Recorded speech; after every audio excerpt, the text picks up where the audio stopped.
Morning बच्चों। तो कैसे हो तुम लोग? कल का वीडियो अपना जो अपलोड किया गया था वो था आपका जो प्रॉब्लम मैंने एचसी वर्मा से दिए थे आपको, उसको मैंने सॉल्व किया। और एक बहुत ही इंपॉर्टेंट चीज जो हमने पढ़ा वो था behaviour of conductor in electrostatics part 2। Part 2 में मैंने तुमको क्या क्या डिस्कस किया? पार्ट 2 में मैंने तुमसे ये डिस्कस किया कि आपका कंडक्टर के हर एक पॉइंट का पोटेंशियल, ध्यान से सुनना मेरी बात, कंडक्टर के हर एक पॉइंट का पोटेंशियल इलेक्ट्रोस्टैटिक्स में क्या होता है? सेम, है ना। इलेक्ट्रोस्टैटिक्स की बात हो रही है तो कंडक्टर के सरफेस में या उसके इंटीरियर में हर एक जगह का पोटेंशियल क्या होगा? सेम, ठीक है ना। जब तक हम लोग इलेक्ट्रोस्टैटिक्स में है, मतलब कि जब तक हम लोग बैटरी का यूज नहीं कर रहे हैं। आ रही बात समझ में?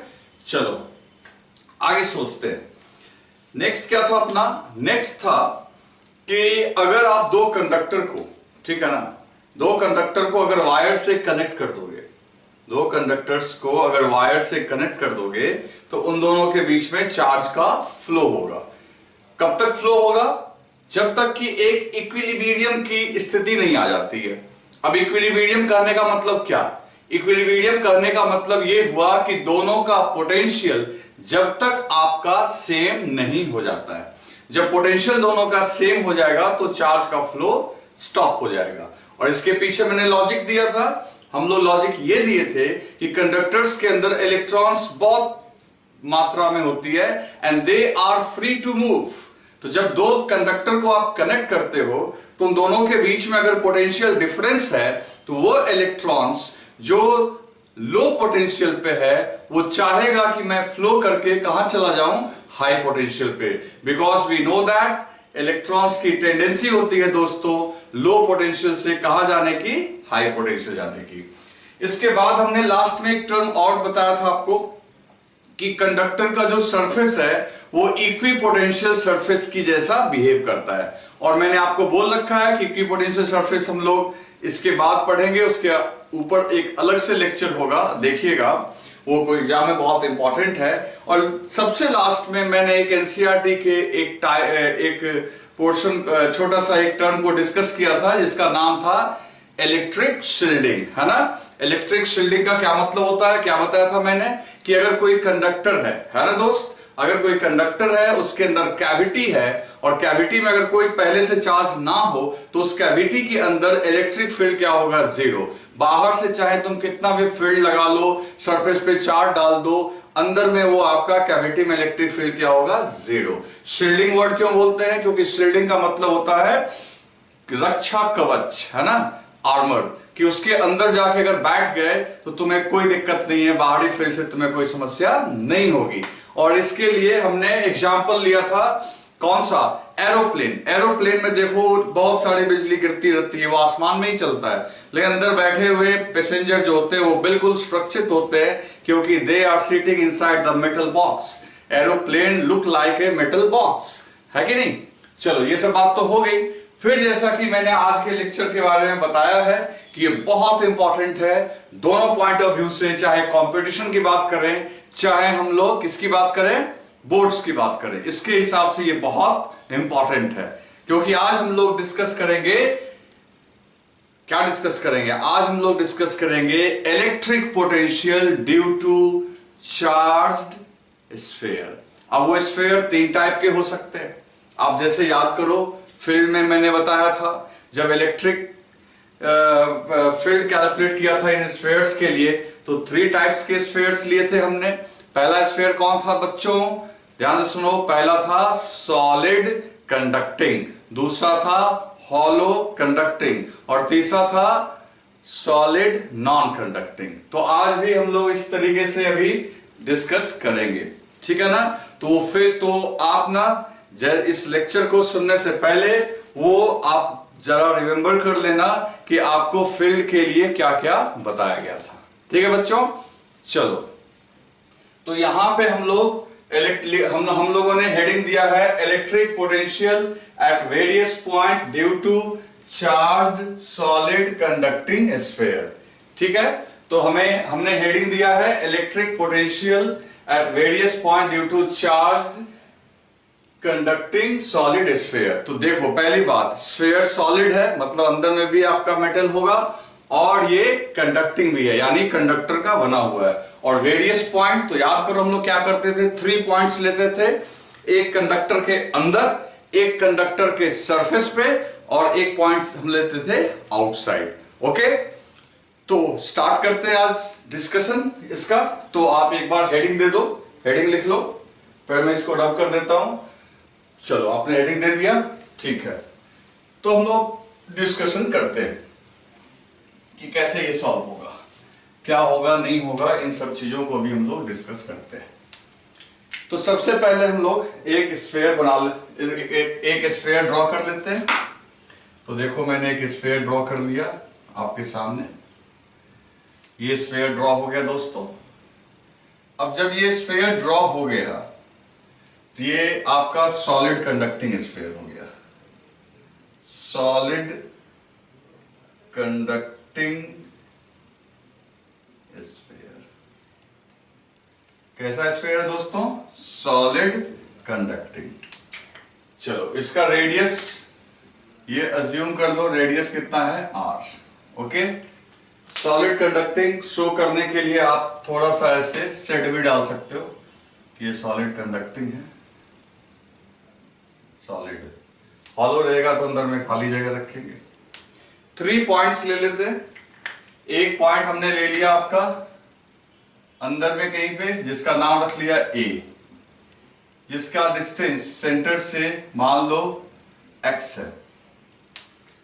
उसके बाद हमने ले लिया सरफेस का एक पॉइंट B, ठीक है, जिसका डिस्टेंस यहां से r हो जाएगा, जो कि रेडियस आपका है। इसको थोड़ा ढंग से लिख दिया जाए तो ये हो गया r। इलेक्ट्रिक फील्ड का डेरिवेशन भी आप याद रखेंगे, ऐसा है कि वो भी बहुत बार एग्जाम में पूछता है, तो उसको भूलना नहीं है भाई। और तीसरा हो गया एक आउटसाइड पॉइंट C, है ना, एक पॉइंट A हो गया, दूसरा B, तीसरा C। एंड ये जो थर्ड पॉइंट है ये आपका सेंटर से मान लो कुछ डिस्टेंस मान लेते हैं इसके लिए, इसका डिस्टेंस मान लेते हैं x0। ओके, अंदर वाला x है और ये कितना हो गया x0। चलो आगे बढ़ने से पहले आप पहले इनके इलेक्ट्रिक फील्ड्स की जानकारी ले लो। देखो कंडक्टर के इनसाइड मैंने आपको जो डिराइव करवाया था वो क्या था? 0। कंडक्टर के अंदर इलेक्ट्रिक पोटेंशियल क्या होता है? 0। अंदर मटेरियल में होता है 0, क्योंकि इन चीजों को रिवाइज करना जरूरी है। सरफेस पे कितना बताया था भाई? ढंग से याद करो, सरफेस पे कितना बताया था? तो मैंने बताया था कि सरफेस के पॉइंट के लिए सबसे पहली बात ये आप जरा रिमेंबर करो कि इसको जो भी हमने चार्ज दिया था वो सारा चार्ज कंडक्टर के सरफेस पे चला जाएगा। ये आप पहले से जानते हो। कंडक्टर को हम लोग जो भी चार्ज देंगे वो कहां चला जाएगा दोस्तों? इसके सरफेस पे। कंडक्टर को जो भी चार्ज दोगे कहां चला जाएगा? सरफेस पे। तो ऑटोमेटिकली देखो सरफेस पे आपका +q चार्ज रिडिस्ट्रीब्यूट हो गया। तो अच्छा, EV की वैल्यू कितनी होगी? तो EV की वैल्यू होगी kq/r²। कितनी होगी? kq/r²। k का वैल्यू तो तुम समझ ही रहे हो ना। तो देखो मैंने बोला था कि सरफेस के पॉइंट के लिए ये बिहेव करता है एज ए पॉइंट चार्ज, जैसा कि पॉइंट चार्ज कहां रख दिया गया हो? इसके सेंटर पे। आप जरा ढंग से याद करें तो इसका हमने एक और फॉर्मेट बताया था कि k को अगर हम लोग लिख देंगे यहां पे EV इक्वल्स टू k को अगर लिख देंगे 1/4πε0, तो ये क्या दिखेगा? सो देखो q/4πr² इंटू ε0, और इसको हम लोग सिग्मा बोल सकते हैं। समझ में आ रही है बात? सिग्मा क्यों बोलेंगे? क्योंकि चार्ज अपॉन ये एरिया हो जाएगा, तो सरफेस पे ये σ/ε0 भी होगा। मैं आपको याद करवा रहा हूं हर चीज को, ठीक है ना। तो सरफेस के लिए ये पॉइंट चार्ज की तरह बिहेव किया, दैट इज kq/r²। अब आउटसाइड वाले पॉइंट की बात करो, C की बात करो, तो EC इक्वल्स टू हो जाएगा kq/ देखो डिस्टेंस कितना है यहां पे? x0।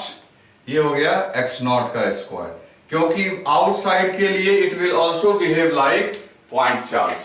दोस्तों ध्यान से सुन लो कि आउटसाइड के लिए भी ये कैसा बिहेव करता है, पॉइंट चार्ज। मैंने बस आपको ये रिमेंबर करवा दिया, याद करवा दिया। इसके बाद हम लोग अब पोटेंशियल का काम शुरू करते हैं। ओके, तो ये आपने देख लिया, आपने इसको याद कर लिया। अब हम लोग पोटेंशियल का काम शुरू करते हैं। कुछ कंफ्यूज मत हो जाना दोस्त कि ये मैंने कैलकुलेट कर दिया यार, ये हम लोग पहले कर चुके हैं। दिस इज इलेक्ट्रिक फील्ड का वैल्यू हमने निकाला, अब हम लोग क्या निकालेंगे, पोटेंशियल। ओके ठीक है। तो बच्चों सबसे पहले हम लोग बात करते हैं पॉइंट सी के बारे में, है ना। बाहर वाले पॉइंट के लिए काम करके देखते हैं कि कितना पोटेंशियल होगा। और आज देखना वो delta v equal to minus E dot D r कितना अपना मदद करता है। तो मैं यहां लिख रहा हूं, ठीक है, फॉर पॉइंट सी जो कि आउटसाइड में, आउटसाइड है ना, स्फीयर के बाहर, फॉर पॉइंट सी।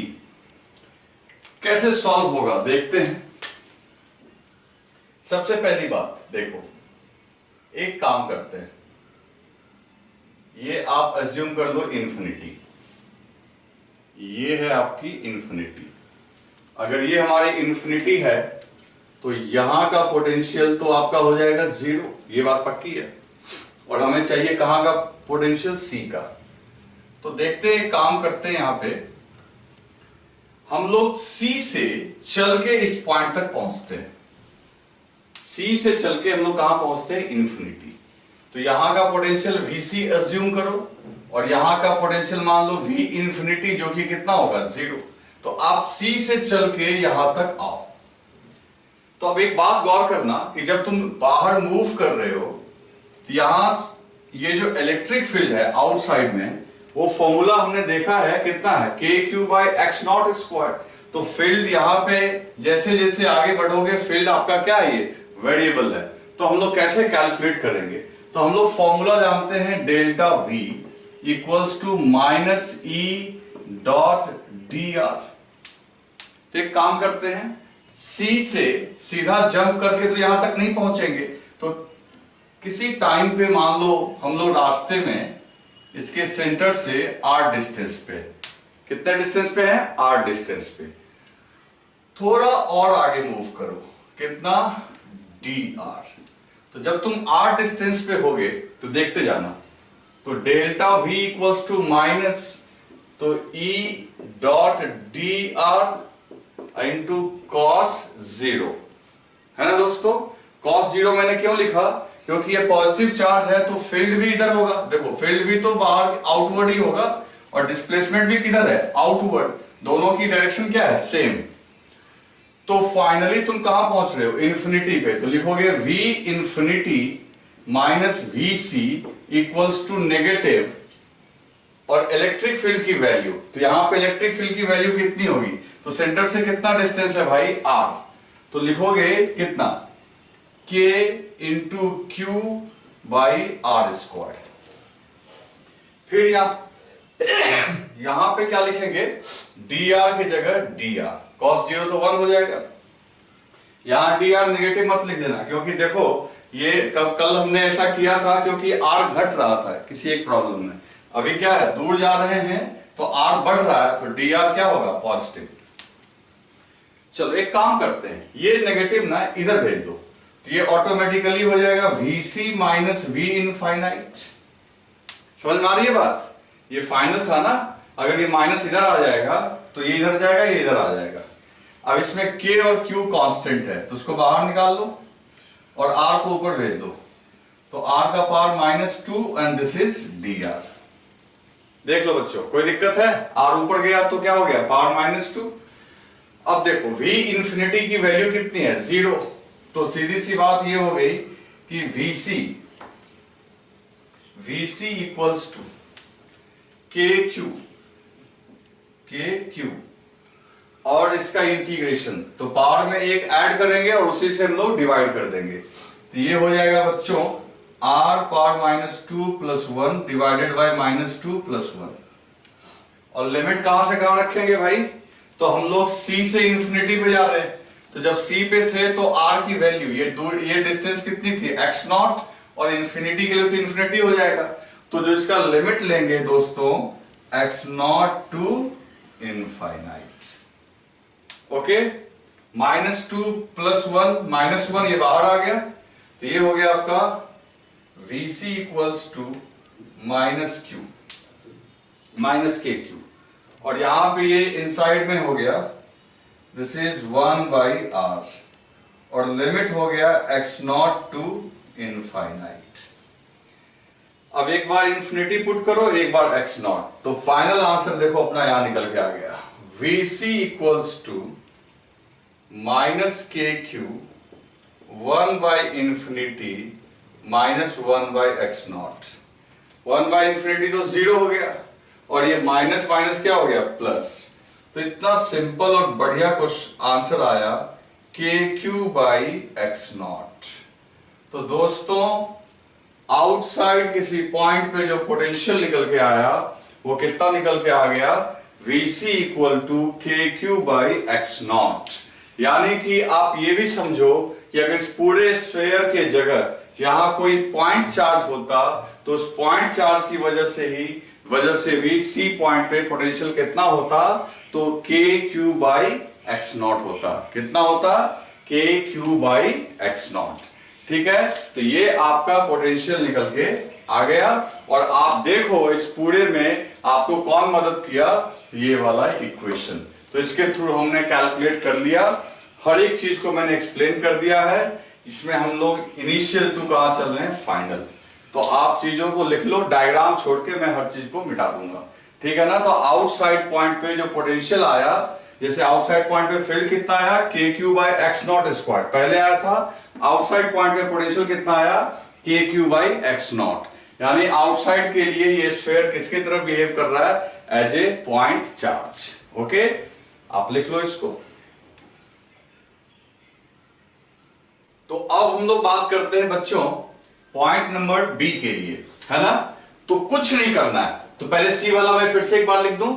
सी का क्या अपना कैलकुलेट करके आया, मैं यहां लिख देता हूं। तो VC इक्वल्स टू निकल के आया दोस्तों kq/, और ये डिस्टेंस कितना है, x नॉट, है ना।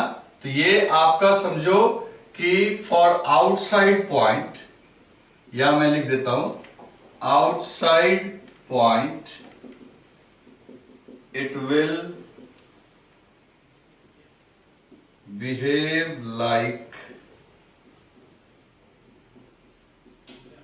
point charge placed at center। तो आउटसाइड पॉइंट के लिए ये किसके जैसा बिहेव कर रहा है, एज ए पॉइंट चार्ज। खुद सोचो, अगर यहां पॉइंट चार्ज होता जो सेंटर पे रखा हुआ होता, तो वहां से x नॉट डिस्टेंस पे भी यही पोटेंशियल आता या नहीं आता, है कि नहीं दोस्तों। तो ठीक है, तो ये अपना कैलकुलेट होके आ गया। चलो अब सी पॉइंट की बात हो गई। अब हम लोग बात करते हैं दोस्तों सी के बाद पॉइंट बी की। तो for the point on the surface of conductor, that is B, surface of conductor, B की बात करते हैं। तो B पे कितना पोटेंशियल होगा, तो सुनो, अभी जो हमने डेरिवेशन किया उससे ये मामला भी सॉल्व हो जाएगा। जैसा कि अभी हम लोग कहां से कहां चले, C से इंफिनिटी। जो C से इंफिनिटी चल सकते हैं तो हम लोग B से इंफिनिटी भी तो जा सकते थे। तो सीधी सी बात है, आपको करना क्या है, डेल्टा V इक्वल्स टू, फिर से लिख देना -E.dr, सब कुछ वैसे ही हो जाएगा। इस बार कहां से चल रहे हो, B से, तो लिखोगे VB minus VA, sorry wrong लिखा गया, B से इंफिनिटी पहुंच रहे हो ना, तो इंफिनिटी इज द फाइनल, तो V infinity minus potential at B, है ना, फाइनल माइनस इनिशियल। फिर यहां पे हम लोग हो गया E dr cos 0, बाकी चीजें वैसे ही लिखी जाएंगी, v इंफिनिटी की जगह, अच्छा एक काम करेंगे हम लोग, इस माइनस को आगे कर लेते हैं, तो फिर वही हो जाएगा आपका vb माइनस v इंफिनिटी, और इलेक्ट्रिक फील्ड की जगह लिख सकते हो kq by r square into D R into cos zero, कितना हो गया 1। क्लियर है दोस्तों? तो अब देखो यहां पे, तो ये हो गया vb, और v इंफिनिटी की जगह 0 पुट कर देंगे, इनफाइनाइट का पोटेंशियल, और यहां पे क्या बाहर आ गया kq, और फिर सब कुछ वही हो गया दोस्तों, जैसे भी पिछली बार कर रहे थे हम लोग, वैसे ही r को ऊपर लेके चले गए, तो r का पावर क्या हो गया -2 इंटू डी आर। ठीक है, अब बात करते हैं लिमिट रखने की, तो लिमिट रखने की बात करते हैं, तो पिछली बार हम लोग c से इंफिनिटी गए थे, तो इसलिए इनिशियल डिस्टेंस हमने x नॉट लिया, लेकिन इस बार हम लोग b से जा रहे हैं। कहां से जा रहे हैं? b से, तो b से जा रहे हैं इंफिनिटी तक। अच्छा तुम कहो कि सर फील्ड का वही फॉर्मूला लिखे, तो भाई b के बाद तो हम लोग आउटसाइड आ गए ना, तो आउटसाइड तो जो फील्ड का फॉर्मूला है वही लिखेंगे हम लोग। ठीक है, तो b से अगर यहां तक जाएंगे, तो b पे डिस्टेंस कितना था अपना r, तो हम लोग चलेंगे r टू इंफिनिटी। ओके, तो पिछले वाले प्रॉब्लम के हिसाब से चलो, तो फाइनली मैं डायरेक्ट लिख दे रहा हूं, तो vb इक्वल्स टू कितना कैलकुलेट करके आया kq, और सब कुछ मैं एडजस्ट एक स्टेप में हटा दे रहा हूं, आप पिछले वाले से देख लेना, 1 by infinity minus 1 by r. Okay sorry, और आगे एक माइनस भी रह जाएगा, आप देख लो पिछले बार में ऐसे इंटीग्रेशन करेंगे ना, -2 + 1, क्या लिखेंगे -2 + 1 डिवाइडेड आर का पावर -2 + 1 डिवाइडेड -2 + 1, और नीचे में जो माइनस आएगा वो माइनस आगे आ गया, 1 बाई इंफिनिटी 0, और ये माइनस इस माइनस को क्या कर देगा प्लस। तो फाइनली वीवी जो पोटेंशियल निकल के आया दोस्तों, क्या कैलकुलेट हो गया, देखो ये भी कितना आसान है, ये दोनों तो सेम ही आ गया, जैसे ये सेंटर से x नॉट डिस्टेंस पे kq बाई x नॉट था, ये कितना आ गया kq बाई r, तो इसका मतलब है सरफेस के लिए भी ये कैसा बिहेव कर रहा है, as a point charge placed at its centre. अगर सेंटर पे कोई पॉइंट चार्ज होता तो सरफेस पे बताओ यही पोटेंशियल होता या नहीं होता? आ रही है बात समझ में? इसी को और क्या लिख सकते हैं, अब देखो दिमाग लगाते हैं, इसको एक और काम कर सकते हैं, आप k की जगह लिख दो 4 pi epsilon not, 4 pi epsilon naught और r, ये हो गया आपका vb। क्लियर है? तो एक बार पहले ये सेम चीज हो गया, तो देखो सरफेस वाले पॉइंट पे कितना पोटेंशियल आ गया निकल के, kq बाई r या q by 4 pi epsilon naught r। इसका एक फॉर्म और मैं लिख के दिखाता हूं, पहले आप एक बार फिर से ये लिख लो, इसको लिख लो और इसको लिख लो। ठीक है, डायग्राम अभी वो पहले वाला ही है, तो आप इन दोनों को लिखो और मैं इसको रब कर देता हूं। वीडियो पॉज करो और लिखो। लिख लिया आपने? चलो ठीक है, अब मैं इसको रब कर देता हूं। तो दोस्तों हमारा यहां पे पॉइंट सी पे निकल के आ गया VC इक्वल टू क्या आया KQ बाई एक्स नॉट, क्या आ गया VC equal to KQ by x not, या इसको क्या लिख सकते हैं 4 pi epsilon not into x not, यानी आउटसाइड पॉइंट के लिए इसने बिहेव किया किसके जैसा, पॉइंट चार्ज के जैसा।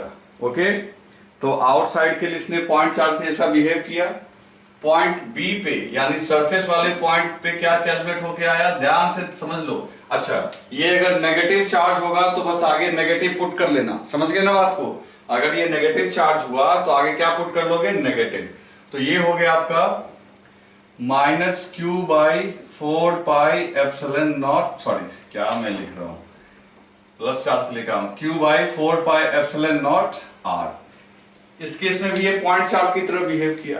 अब यहां एक काम करते हैं दोस्तों, सरफेस वाले में एक चालाकी करो, अगर मैं इसको ऊपर नीचे r से मल्टीप्लाई कर दूं अपने मन से, तो ऊपर हो जाएगा q इंटू r और नीचे क्या हो जाएगा 4 पाई r square into epsilon not. Okay, अब देखो यहां पे ऊपर में आपका है, एक सेकेंड,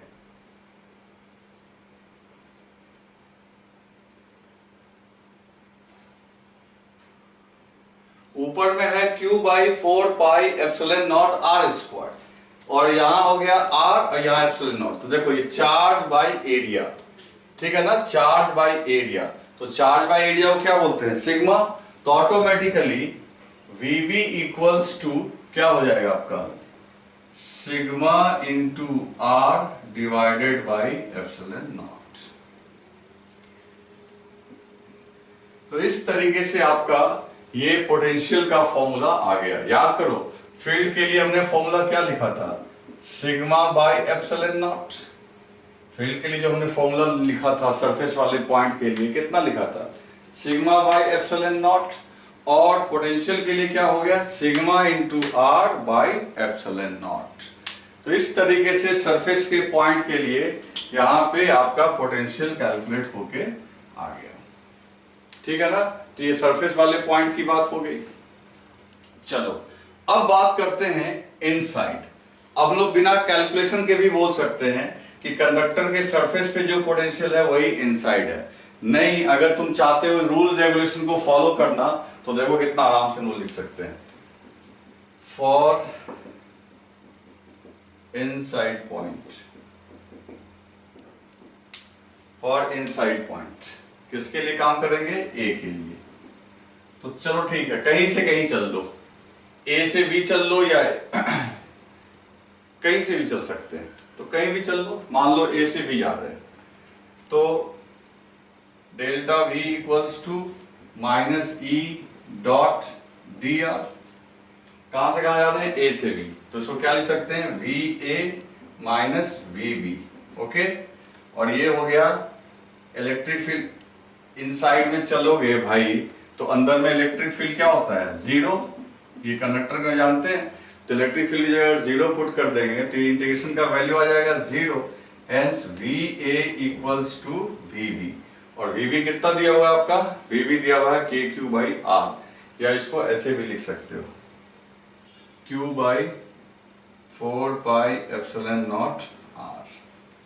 ठीक है, तो इस तरीके से आपका सरफेस पे वही पोटेंशियल निकल के आया जो आपका, सॉरी, इनसाइड में वही पोटेंशियल निकल के आया जो कहां पे था, सरफेस पे।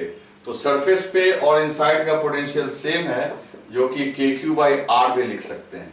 याद रखना, ये सब फॉर्मेट में याद रखना है। या फिर एक नया और सीखे हम लोग, क्या, सिग्मा इंटू आर बाई ε0। ये तीनों फॉर्मेट में आप इसको याद रखेंगे।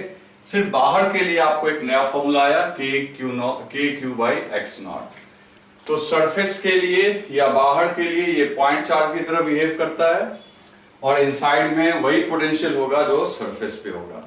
तो दोस्तों ये डेरिवेशन आप अच्छे से कर लेना, अच्छे से लिख लेना इसके आउटकम को। मैं इसका भी ग्राफ भी सॉल्व करके ग्राफ बना के दिखाता हूं। और ये क्वेश्चन जो है आपका एग्जाम में आपको डिराइव करने के लिए बोर्ड्स में आ सकते हैं, और रिजल्ट कंपटीशन के लिए बहुत इंपॉर्टेंट है। समझ गए ना बात को? ठीक है, तो आप इसको राइट डाउन कर लो, मैं एक ग्राफ बनाता हूं इसका। तो दोस्तों अब इसका हम लोग ग्राफ देखते हैं। हम लोग भी ग्राफ ड्रॉ करेंगे। ग्राफ बिटवीन पोटेंशियल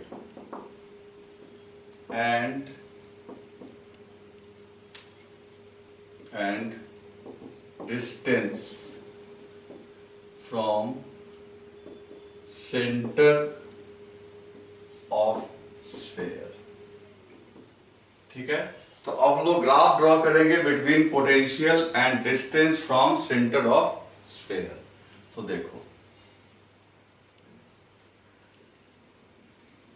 यहां पे हमने पोटेंशियल ले लिया और ये है डिस्टेंस।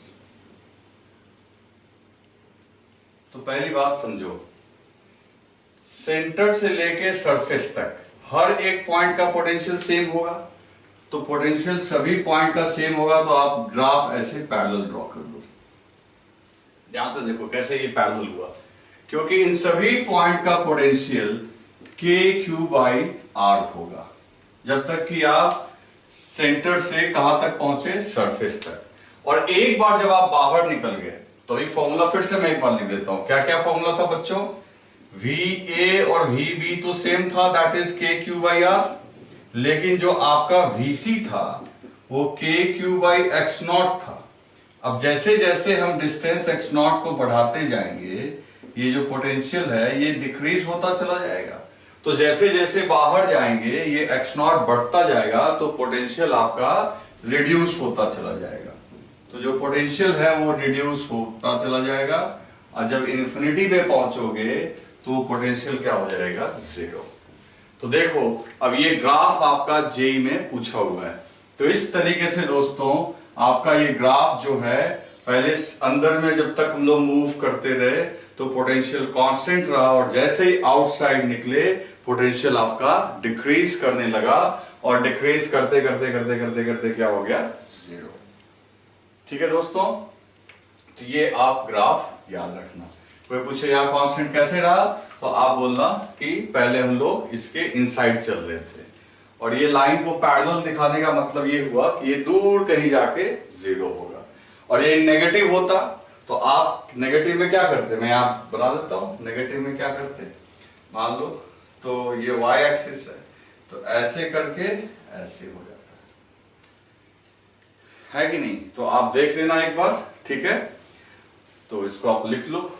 और ये अच्छा एक चीज और मैं बताना था मेरे को, यहां वो याद रखना भाई, सरफेस पे electric field sigma by epsilon naught, और पोटेंशियल का फॉर्मूला क्या निकल के आया, sigma into R by epsilon naught. ये एक बहुत अच्छा इक्वेशन है, खासकर इसके सरफेस वाले पॉइंट के लिए, जिसका हम लोग प्रॉब्लम्स में यूज करेंगे। तो आप इसको राइट डाउन कर लो, ओके? अब दोस्तों बात करते हैं हम लोग electric field due to hollow conducting sphere, okay? तो electric field due to hollow conducting spheres. चलो sorry, electric potential due to hollow conducting sphere. देखते हैं आगे। तो मान लो एक हॉलो कंडक्टिंग स्फीयर है, कुछ नहीं करना अपने को, एट वेरियस पॉइंट,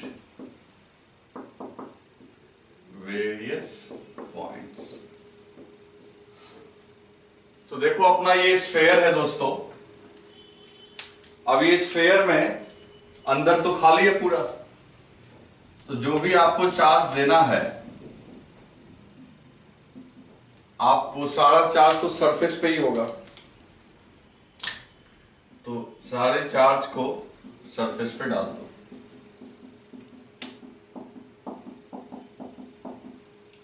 तो सारे चार्ज को आप सरफेस पे डाल दो, और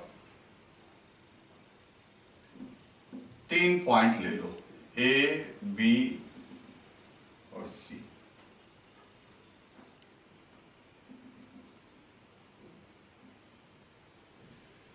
एक सरफेस पे है, एक आउटसाइड है और एक इनसाइड है। इनसाइड वाली की दूरी x मान लो, सरफेस की r, और उससे भी बाहर वाले की मान लो x नॉट, जो पहले भी हमने किया था। और हमें कुछ कैलकुलेट करने की जरूरत नहीं है, पहले फील्ड का आइडिया लगाओ। फील्ड में हमने देखा था कि इनसाइड में इलेक्ट्रिक फील्ड क्या था, जीरो। तो दोस्तों EA क्या हो गया, जीरो, ठीक है? सरफेस पे कितना होगा, दैट इज EB। तो EB कितना होगा, तो EB हो जाएगा बहुत आराम से, हमने पहले ही निकाल रखा है, KQ/R², ठीक है? तो सरफेस पे हो गया KQ/R²। आउटसाइड में कितना होगा, दैट इज EC, तो वो हो जाएगा KQ/X0²। तो तुम देख सकते हो कि हम जब इलेक्ट्रिक फील्ड की बात कर रहे थे उस समय भी सॉलिड कंडक्टिंग और हॉलो कंडक्टिंग को एक और नाम हमने दिया था, क्या आपको याद है? वो नाम दिया था शेल, है ना। तो हॉलो कंडक्टिंग को हमने नाम दिया था शेल, आपको याद होना चाहिए। तो सॉलिड कंडक्टिंग हो या हॉलो कंडक्टिंग हो, इन बोथ केस आपने देखा था कि फील्ड्स की वैल्यू भी सेम आई थी।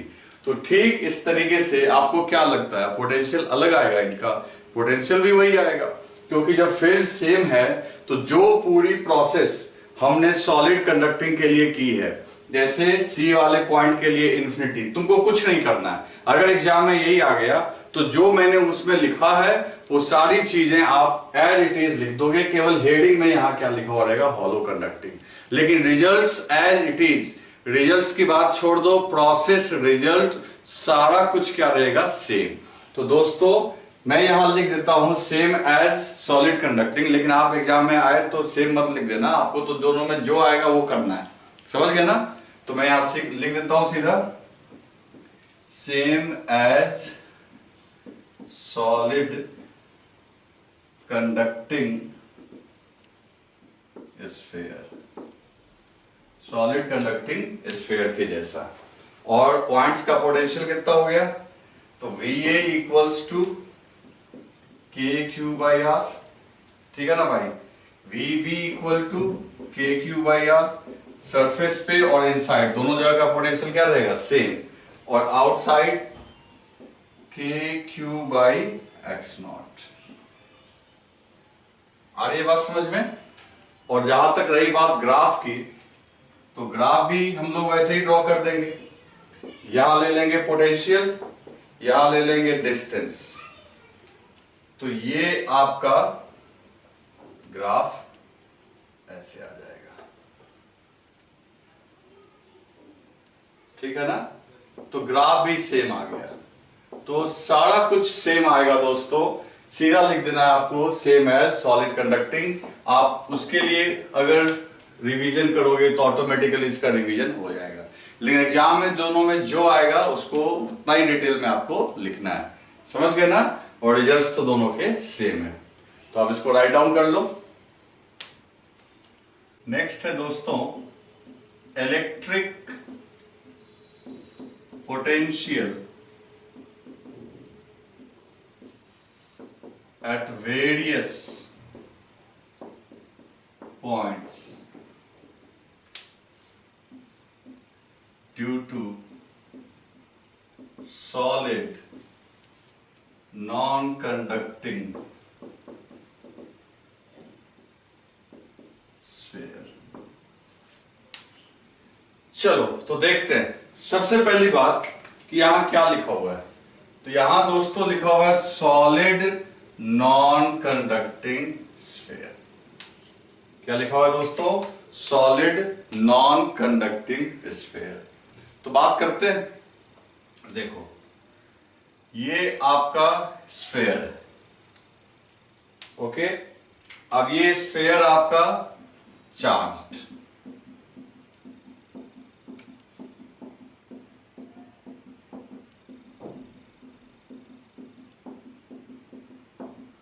देखो सब जगह चार्ज हमने क्यों फैला दिया, पता चल रहा है ना तुम्हें। इसलिए फैला दिया क्योंकि ये सॉलिड नॉन कंडक्टिंग है, और तुम्हें पता है ना कि नॉन कंडक्टर में चार्जेस जो होते हैं वो उसके पूरे वॉल्यूम में डिस्ट्रीब्यूटेड होते हैं। जो चार्ज होता है वो पूरे वॉल्यूम में क्या होता है, डिस्ट्रीब्यूटेड, ओके। तो दैट्स वाई हमने यहां पे चार्ज रख दिया है। अब देखो ये पॉइंट है आपका, पहले इसके ना फील्ड के बारे में हम लोग याद कर लें, हमने इसके फील्ड को भी डिराइव किया था। तो देखो ये पॉइंट O है सेंटर, ये A पॉइंट है, ये B है और ये C है, ठीक है। अब यहां से देखते हैं हम लोग फील्ड की बात करें तो मान लो A का डिस्टेंस सेंटर से कितना है x, B का डिस्टेंस r, C का डिस्टेंस मान लो कुछ भी मान सकते हो, स्मॉल r मान सकते हो, x0 मान लेते हैं। अब याद करो कि फील्ड कितना कितना आया था, ओके।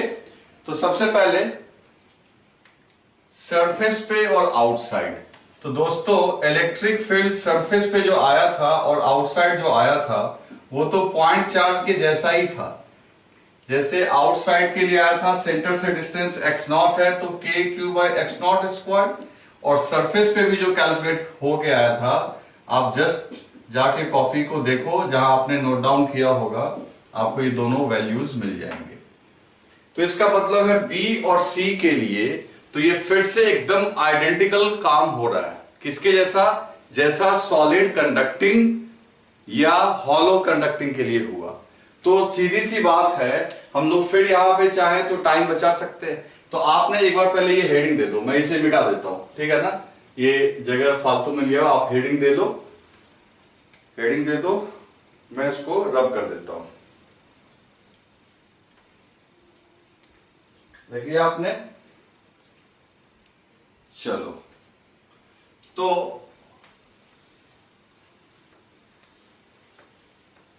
अब देखो, तो मैं यहां सीधा लिख दे रहा हूं। ऐसे एग्जाम में आएगा तो आपको डिटेल में आएगा, तो आपको वहां उस तरीके से, जैसे हम लोग C से इंफिनिटी पे गए, फिर B से इंफिनिटी पे गए, तो आउटसाइड के लिए तो दोनों जगह, दोनों के केस में फील्ड का जो वैल्यू है वो सब तो सेम ही आ रहा है।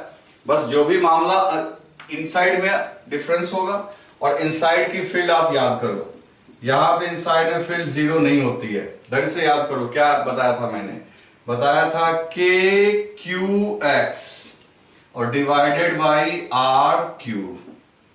जस्ट रिमेंबर दिस कि आपको फील्ड जो इनसाइड में यहां जीरो नहीं था, तो इनसाइड में पोटेंशियल भी कुछ और होगा कि किसी और तरीके से कैलकुलेट करेंगे। लेकिन आउटसाइड के तो फील्ड्स जैसे सॉलिड कंडक्टिंग के हैं वैसे ही हॉलो कंडक्टिंग के। तो आप जब डिराइव करोगे तो हम लोग यहां पे, मैं तो सीधा लिख दूंगा क्योंकि मैंने पहले उसके लिए डिराइव कर रखा है, तो मैं यहां लिख दे रहा हूं for surface point and outside point it will behave like solid conducting sphere। तो आउटसाइड और सरफेस के पॉइंट के लिए ये सॉलिड कंडक्टिंग की तरह बिहेव करेगा। तो करने का मतलब VB इक्वल्स टू क्या होगा? तो जो आपने वहां पे सरफेस के लिए लिखा potential k Q by R, यहां भी लिखोगे। आउटसाइड के लिए क्या होगा? ठीक उस तरीके से ही k Q by x not. तो ये दोनों जो डेरिवेशंस है जो आपने वहां किया, उसको आप चाहे तो यहां रिपीट कर सकते हैं। मैं रिपीट नहीं करूंगा, मैं डायरेक्ट मैंने लिख दिया। लेकिन आपके बोर्ड्स में अगर LQ आएंगे, लॉन्ग क्वेश्चन आएंगे लिखने वाला, तब तो आपको लिखना होगा। तो आपने जैसे मैंने वहां पे लिखा, एक बार C से इंफिनिटी पे गए, एक बार B से इंफिनिटी पे गए, वैसे कर दो। बस मामला जो डिफरेंस आएगा ना, मामला डिफरेंट किसके लिए होगा? A के लिए, क्योंकि वहां पे A जो था इनसाइड पॉइंट था, और इनसाइड में इलेक्ट्रिक फील्ड क्या था? जीरो। लेकिन इनसाइड में इलेक्ट्रिक फील्ड यहां जीरो नहीं है। तो देखो, दिमाग लगाएंगे। तो अब बात करेंगे फॉर पॉइंट ए, ठीक है ना? किसकी बात करेंगे दोस्तों? पॉइंट ए की। तो आपको याद होगा, इसके लिए EFLS भी हमने ऐसे ऐसे ड्रॉ किया था। फील्ड जो होगा आउटसाइड ऐसे ऐसे हर तरफ। तो हम लोग एक काम करते हैं, हम लोग A से चल के B तक जाते हैं। कहां से कहां जाते हैं? A से चल के B तक। तो इनसाइड पॉइंट, ये आपका इनसाइड पॉइंट। तो हम लोग कहां से कहां चलेंगे दोस्तों? A से B तक। A से चले और B तक पहुंचे। B सरफेस का पॉइंट है, और सरफेस का पोटेंशियल अपने को पता है k क्यू बाई आर। तो हम लोग फॉर्मूला जानते हैं, delta V equals to minus E dot D R. तुम समझ रहे हो ना कितना इंपॉर्टेंट फॉर्मूला था ये, कितने जगह हमें मदद कर रहा है ये पोटेंशियल कैलकुलेट करने में। अब कहां से कहां चल रहे हैं हम लोग? A से B। तो B पे पहुंच रहे हैं, तो B इज द फाइनल। तो VB माइनस VA माइनस और बाहर ही जा रहे हैं और डिस्प्लेसमेंट भी आउटसाइड ही है। तो ये हो गया आपका ई D are into cos 0। Okay, अब देखो ये कॉस 0, तो कॉस 0 कितना हो गया 1। फिर देखो ये आ गया वी बी, अच्छा माइनस इधर दे दो, तो ये हो जाएगा V A minus V B equals to E into D R. ठीक है, फिर आगे देखो, मैं यहां लिख रहा हूं। अब सीधा ए से कूद के बी पे तो पहुंचोगे नहीं, किसी समय रास्ते में होगे, तो मान लो तुम r डिस्टेंस पे हो, कितनी दूरी पे हो, r दूरी पे। तो मान लो किसी समय हम लोग r दूरी पे हैं, r डिस्टेंस पे हैं, तो उस समय हम लोग छोटा सा डिस्प्लेसमेंट कवर किए, और वो डिस्प्लेसमेंट है आपका dr। ठीक है ना, तो सीधी सी बात है, तो x डिस्टेंस पे फील्ड अगर kx बाय आर क्यू है, तो स्मॉल r डिस्टेंस पे कितना फील्ड होगा, तो बहुत आराम से लिख सकते हैं हम लोग यहाँ पे V A minus V B. Okay, A कैसे आगे आ गया पता चल गया ना, ये माइनस हमने इसको दे दिया। तो इलेक्ट्रिक फील्ड की जगह क्या लिखेंगे, K Q small R, this is small R divided by R cube I into D R. ठीक है, और कहां से कहां चलना अपने को बच्चों, ए से बी तक, है ना, ए से बी तक जा रहे हैं, तो हम लोग ए से बी तक जा रहे हैं, तो इनिशियल लोअर लिमिट होगा x, और फाइनली बी तक पहुंचने का मतलब हो जाएगा कैपिटल R। तो जो लिमिट लेंगे हम लोग यहां कहां से कहां, x टू r, इस स्मॉल r की वैल्यू हम लोग कहां से कहां अज्यूम कर रहे हैं, a से b तक। तो a का डिस्टेंस कितना हमने अज्यूम किया है x, और पहुंचना कहां है b तक। तो एक बार आप इसको लिख लो, ठीक है, क्योंकि अब जगह नहीं बच रहा, मैं डायग्राम छोड़ के बाकी चीजें मिटा दूंगा, तो आप बाकी सब लिख लो, ठीक है, फिर मैं सॉल्व करता हूं। तो दोस्तों हम लोग ए से बी तक जा रहे हैं, और हमारा ये जो एक एक्सप्रेशन निकल के आया था वो के क्यू बाय आर क्यू, और आर डी आर लिमिट कहां से कहा, एक्स टू आर। ठीक है, तो अब आगे चलते हैं, तो हम लोग क्या कर सकते हैं यहाँ पे, तो हम लोग यहाँ पे V A minus V B, और जो यहाँ कॉन्स्टेंट्स हैं उनको बाहर निकाल लो, तो के क्यू बाई आर क्यू, और ब्रैकेट में आ गया आपका आर डी आर। क्या आ गया दोस्तों, आर डी आर, और लिमिट कहां से कहां रखोगे, एक्स टू आर। देखो कितना सिंपल इंटीग्रेशन है। अब ये आर डी आर क्या हो जाएगा आपका, तो सिंपल सी बात है, ये आ जाएगा K Q by R cube, and this is R square by two, R square by two, और लिमिट कहां से कहा, एक्स टू आर। फिर यहां से हम लोग क्या लिखेंगे, V A minus V B equal to K Q by R cube, और ये टू को आउटसाइड निकाल लो। एक बार आप आर रख दो, तो आर स्क्वायर, एक बार एक्स रखो, तो क्या हो गया, एक्स स्क्वायर। चलो फिर आप वी बी को उधर भेज दो, तो finally V A equals to V B plus K Q by two R cube into R square minus X square. V V की वैल्यू क्या होगी, तो सरफेस की वैल्यू तो तुम तो देख रहे हो ना, सरफेस पे जो पोटेंशियल आता है वो होता है के क्यू बाई आर। तो आप सीधा यहां पे लिखो वी ए इक्वल्स टू कितना, के क्यू बाई आर। ओके, अब इसको सॉल्व करते हैं, इसको अलग अलग कर लेते हैं। तो इसको अंदर मल्टीप्लाई करोगे दोस्तों, तो आर स्क्वायर से ये कैंसिल आउट हो जाएगा, तो ये हो जाएगा आपका K Q by two R, R square से ये कैंसिल हो जाएगा, माइनस के क्यू, है ना, K Q X square by two R cube. Okay, तो अब ये दोनों देखो ऐड होके कितना हो जाएगा, ये ऐड होके हो जाएगा 3/2। तो दोस्तों ये आ जाएगा 3k³ बाई 2, ये दोनों ऐड हो गया ना 1, और दिस इज हाफ, माइनस के Q X square by 2r3। Okay, यहां पे आर। अब यहां पे तुम इसको एलसीएम ले लो 2r3 और इसको सॉल्व करते हैं। तो इसको अगर हम लोग सॉल्व करेंगे, ये हम लोग यहां पे रब कर देते हैं, पहले का लिखा हुआ ये। तो जब इसको सॉल्व करेंगे दोस्तों, तो देखो कितना बढ़िया एक इक्वेशन निकल के आएगा। तो वी ए, ध्यान से देखना, वी ए इसमें आपने कॉमन ले लो। क्या कॉमन ले लोगे? के क्यू दोनों में है और एक 2r भी कॉमन ले लो।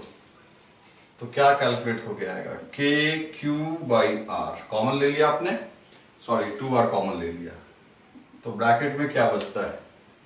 तो यहां पे क्या बचता है? यहां पे बचता है 3, सिर्फ 3 बचेगा। और यहां पे क्या बचेगा? यहां पे होगा एक्स स्क्वायर डिवाइडेड बाई, सिर्फ एक्स स्क्वायर बचेगा। और क्या बचेगा? एक 2r तो आपने बाहर निकाल लिया, तो R square. After solving all this, V A equals to K Q, ध्यान से देखना, K Q 3r square minus X square divided by 2r। अब ये r स्क्वायर बाहर आ जाएगा। बहुत मुश्किल नहीं है ये, तो आप एलसीएम लेना तुमको आता होगा, मैंने जानबूझ के डिटेल कर दिया। तो देखो, ए का पोटेंशियल थोड़ा कॉम्प्लिकेटेड आपको नजर आ रहा होगा, थोड़ा कॉम्प्लिकेटेड नजर आ रहा होगा, और यहां तक आपको डिराइव करना है। तो क्या कैलकुलेट हो गया? आ गया के Q 3r square minus X square divided by 2r square, जहां x क्या है? सेंटर से डिस्टेंस, पॉइंट ए की। x क्या है? सेंटर से पॉइंट ए की डिस्टेंस। तो एक बार आप इसको लिख लो जो मैंने इसमें लिखा है, यहां से यहां, और फिर ये लास्ट में। डायग्राम तो पहले का ही है, एक बार आप राइट डाउन कर लो। तो दोस्तों देखो, इनसाइड के पॉइंट का पोटेंशियल निकल के आ गया, दैट इज के Q R square minus X square by 2r3, जहां पे x क्या है आपका? x जो है आपका सेंटर से डिस्टेंस है। ओके, तो आप खुद सोच के देखो। अब अगर कोई पूछे सेंटर पे कितना पोटेंशियल होगा, तो फॉर सेंटर, तो सेंटर की बात करेंगे दोस्तों, तो सेंटर में पोटेंशियल कितना होगा? तो x इक्वल टू 0 पुट कर देंगे। x इक्वल टू 0 अगर यहां पुट करते हैं, ये नीचे में r3 था ना, हाँ, तो अगर हम लोग x इक्वल टू 0 पुट करेंगे, तो देखो 3r स्क्वायर बाई 2r3, तो स्क्वायर से ये कैंसिल हो जाएगा, तो ये कैलकुलेट होके आएगा सेंटर पोटेंशियल 3kq, ठीक है, डिवाइडेड बाई 2r। ओके, तो देखो ये सेंटर पे पोटेंशियल है, और सरफेस पे कितना होता है? kq by r। तो सरफेस के पोटेंशियल का एक चीज देखो, 1.5 टाइम्स है किसका? vb का। इसका मतलब है कि सेंटर पे पोटेंशियल हाईएस्ट है। सेंटर पे जो पोटेंशियल है ये आपका क्या है? मैक्सिमम। और वो कितना है? 3/2 kq बाई r। और सेंटर से जैसे जैसे सरफेस की तरफ जा रहे हो, पोटेंशियल क्या हो रहा है आपका? घट रहा है, क्योंकि सरफेस पे आके पोटेंशियल कितना हो जा रहा है? kq by r। और यहां पे कितना है? 1.5 टाइम्स ऑफ b, है ना। तो सेंटर से सरफेस तक पोटेंशियल घटेगा और बाहर निकलने पे भी घटेगा। तो अगर हम लोग इसके ग्राफ को ड्रॉ करें, ग्राफ को, तो देखो बहुत इंटरेस्टिंग ग्राफ आएगा। इस ग्राफ को हमेशा याद रखना। सबसे पहली बात, सेंटर पे कितना हुआ? 3kq बाई 2r, ठीक है, और उसके बाद पोटेंशियल डिक्रीज किया इस इक्वेशन के हिसाब से। अगर इसको मैथमेटिक्स से डिफरेंशिएट एक्स के रिस्पेक्ट में करेंगे तो ऐसा स्लोप आएगा। और ये कब तक हुआ? सरफेस तक। अब सरफेस के बाद जब हम लोग आउटसाइड में आए, तो आउटसाइड मतलब बी के बाद जब आए तो क्या हो रहा था? वीबी कितना था अपना? के क्यू बाई आर। और आउटसाइड में कितना था? वीसी कितना था? के क्यू बाई एक्स नॉट। तो यहां जैसे जैसे एक्स नॉट बढ़ता जाएगा, वीसी आपका क्या होगा? डिक्रीज। और वो भी रेक्टेंगुलर हाइपरबोला के रिस्पेक्ट में, तो ये इक्वेशन बदलने से ग्राफ का शेप भी चेंज हो गया। तो देखो पहले आपका पोटेंशियल लगातार सेंटर से ही डिक्रीज कर रहा है, लेकिन पहले इस इक्वेशन के हिसाब से डिक्रीज हुआ एंड उसके बाद ये आपका रेक्टेंगुलर हाइपरबोला के हिसाब से डिक्रीज हुआ और इस तरीके से पोटेंशियल धीरे धीरे घटता चला गया। तो आप ये एकदम अच्छे से याद रखोगे, बहुत इंपॉर्टेंट है, समझ गए ना? ये सब सारे डेरिवेशन या सारे पॉइंट्स बहुत इंपॉर्टेंट है। ये इतना भी आपने देखा कि सेंटर पे जो पोटेंशियल है वो मैक्सिमम है, वो भी कितना, सरफेस का 1.5 गुना। और जैसे जैसे आगे जाएंगे पोटेंशियल हमारा क्या हो रहा है, डिक्रीज हो रहा है। तो आप पूरे प्रोसेस को अच्छे से लिख लीजिए और ये डेरिवेशन याद रखना है, प्रैक्टिस करते रहना है, क्योंकि बोर्ड्स में ये आ सकता है और इसके रिजल्ट्स ये सब आपको जेईई मेन, एडवांस या नीट्स में पूछे जा सकते हैं। ओके दोस्तों, तो इसको अच्छे से राइट डाउन कर लो। तो दोस्तों अब हम लोग लास्ट में एक क्वेश्चन देखते हैं। देखो ये एक इनफाइनाइट रॉड है ना, और ये इसकी चार्ज डेंसिटी लैम्डा है और तुम्हें पॉइंट 1 और 2 के बीच में पोटेंशियल डिफरेंस कैलकुलेट करना है। पॉइंट 1 जो है यहां से x0 डिस्टेंस पे है, पॉइंट 2 जो है आपका वो 2x0 डिस्टेंस पे, ठीक है? तो आप इसको कैलकुलेट करें। तो एक बार आप सॉल्यूशन देखने से पहले वीडियो को पॉज करके खुद से ट्राई करो इसको सॉल्व करने का, ठीक है? और उसके बाद फिर मैं करता हूं। तो ट्राई कर लिया आपने, आपको पोटेंशियल डिफरेंस निकालना है 2 - 1, ओके? 2 - 1। तो देखो क्या करेंगे, तो हमें फॉर्मूला तो एक ही पता है ना भाई, डेल्टा V बराबर equal to minus E dot D R, हम तो यही फॉर्मूला लगाएंगे। अब देखो रॉड के लिए मैंने ऑलरेडी इलेक्ट्रिक फील्ड शो कर रखा है, इस तरीके से होता है। तो हम लोग कैसे दिमाग लगाएंगे, 1 से 2 तक जाना है, तो फाइनल अपना 2 है, इनिशियल अपना 1 है, और ये आ गया minus E D R cos 0। देखो V2 - V1 क्या निकल के आया, ई डी आर कॉस 0। कॉस 0 क्यों बोल रहा हूं मैं, क्योंकि देखो इलेक्ट्रिक फील्ड भी इधर है और किसी टाइम पे सीधा 1 से 2 तक तो कूद के जाओगे नहीं। तो मान लो किसी टाइम पे तुम r डिस्टेंस पे हो 1 और 2 के बीच में, और उस दरमियान ही तुमने छोटा सा डिस्प्लेसमेंट कवर क्या किया, dr, है ना? 1 और 2 के बीच में r डिस्टेंस पे हो और बहुत स्मॉल डिस्प्लेसमेंट तुमने जो कवर किया वो क्या कवर किया, dr। तो V2 - V1 equal to minus E D R cos 0। फिर आगे देखो क्या लिखेंगे, तो V2 - V1 equal to minus, अब इलेक्ट्रिक फील्ड का फॉर्मूला आप याद करो भाई, इलेक्ट्रिक फील्ड का फॉर्मूला रॉड का बताया जा चुका है, कितना होता था, E equal to lambda by 2 pi epsilon naught r। क्या आपने इसको याद किया है? आप याद कर लेंगे अच्छे से, ठीक है ना?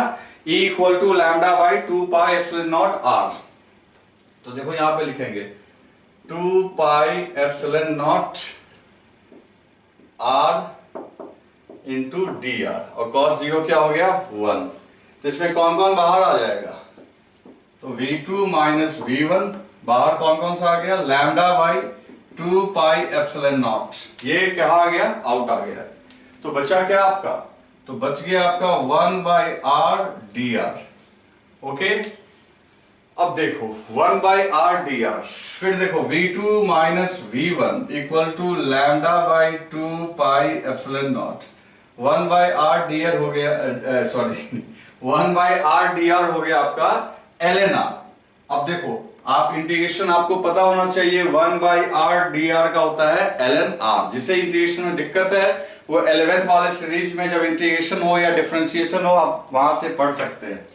चलो लिमिट लेते हैं। अब ये r हम लोग 1 से 2 तक गए, तो 1 तक की दूरी कितनी है, x0, तो लिमिट क्या लेंगे, x0, अपर लिमिट क्या लेंगे, 2x0। 1/r dr का इंटीग्रेशन हो गया ln r। एक बार r की जगह क्या रखोगे, x0, दूसरी बार क्या रखोगे, 2x0। चलो फिर देखो यहां पे V2 - V1 minus lambda by 2 pi epsilon not. अब देखो ln r, तो अब क्या करेंगे यहां पे, ln 2x0 minus ln x0, ठीक है ना? तो इस तरीके से देखो, एक बार आपने r की जगह 2x0 रखा, एक बार x0 रखा, तो आपको पता है ना log m minus log n। तो V2 minus V1 equal to lambda by 2 pi epsilon naught, और ये हो जाएगा ln 2x naught by x naught. x naught cancel हो गया, तो फाइनल आंसर जो अपना निकल के आया वो क्या निकल के आया, minus lambda by 2 pi epsilon not ln 2। तो इस तरीके से नेगेटिव आंसर आया, आना भी चाहिए क्योंकि फील्ड के लॉन्ग चल रहे हैं तो 2 का पोटेंशियल 1 से कम होगा, तो लेसर में से हायर घटाओगे तो नेगेटिव तो आना ही है। और यदि आप चाहते हो उसको पॉजिटिव में करके लिखना आंसर, हालांकि वो रहेगा नेगेटिव तब भी, तो आप इसको ऐसे भी लिख सकते हो lambda by 2 pi epsilon naught, और ln 2 को लिख सकते हो ln 1 बाई 2, तो मर्जी आपकी है। ओके, तो इस तरीके से दोस्तों आपको मैं ये बस बताना चाह रहा था, और ये क्वेश्चन पूछा हुआ है दोस्त, और ये आपका रियल में ये यूरोप का क्वेश्चन है जो जेईई मेन में आया हुआ है। तो मैं आपको बस ये बताना चाह रहा था कि ये कितना इंपॉर्टेंट है। ओके, तो चलो आप इसको राइट डाउन कर लो, और ऐसे भी आज हमने ढेर सारा डेरिवेशन किया है, कृपया उसे ध्यान से लिख लें, नोट्स बनावें और उसको लगातार रिवाइज करते रहें, हर एक चीज को रिवाइज करते रहो। अगर लेट करोगे तो पीछे रह जाओगे, ठीक है ना दोस्त। तो आप आज के लिए इतना ही, आप इसको लिख लीजिए और रिवाइज करते रहिएगा। Okay, thank you.